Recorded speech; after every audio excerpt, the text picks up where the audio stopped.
One. Hi, Steve Summers and Erik Skopil for EDUC.com. We just finished Mark Helfrich's Tuesday media conference. Erik, what did Coach Helfrich have to say? Well, I think first and foremost, this is going to be one of the best teams, if not the best teams they've played this season. Obviously, you look at the rankings and the record, and it kind of shows it for itself there. UCLA, one loss in the season, comes in ranked 12th in the new BCS rankings. One of the things that Helfrich really touched upon is their defense, which you said, especially in the front seven, is by far the most deep of anybody they've played so far. Well, you know, an interesting thing, one of the questions during the media conference was about Coach Morris sort of making a comment that he hoped there was a supplemental NFL draft so Marcus Mariota would be taken. And as the question was being answered, Coach Helfrich said the same thing about Anthony Barr, who's the defensive end.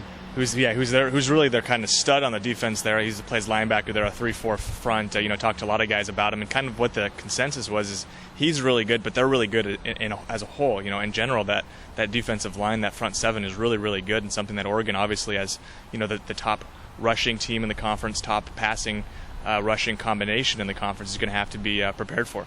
Now, it's been a couple of years. Actually, the last time UCLA was here was for the Pac-12 championship game 2 seasons ago. So this is the first time that UCLA and Oregon have met, having the bye last year.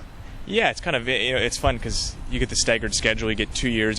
Obviously this year they don't play USC or Arizona State. Before that they didn't play Utah or UCLA. So it's kind of interesting getting that staggered schedule. Now we're going to get a couple of years here with the Bruins and the Utes, who actually appear to be on the rise. Both of them are. Obviously Utah beat Stanford a couple weeks ago. UCLA considered one of the top teams in the conference as well. All right, let's change gears for a moment and talk about the players that you talked to today. What did they have to say? Yeah, we talked to 4 guys today, and one of the things I was curious about is this is probably the first game this season where a lot of distractions might be able to set in. College game day coming to town, BCS rankings just released on Sunday. Oregon, I think many people believe maybe snubbed, received a 3rd ranking rather than 2nd, which is where they're ranked in both the polls and have all season. And so, there's an opportunity perhaps for some distractions to set in. I was really curious talking to the guys, 3 of which were 5th-year seniors, and just kind of seeing, I guess, how over the course of those years, how their mindsets have changed. And it really comes down again. We talk about this all the time. It's the preparation.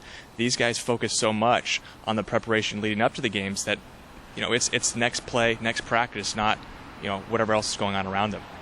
Well, I guess we're going to see what this preparation and how any distractions might have occurred. Again, game day will be here in Eugene on Saturday. Kickoff time for this game, which will be carried on ESPN, is at 4 p.m. Pacific time, so it's Oregon versus UCLA. So for Erik Skopil, this is Steve Summers with EDUC.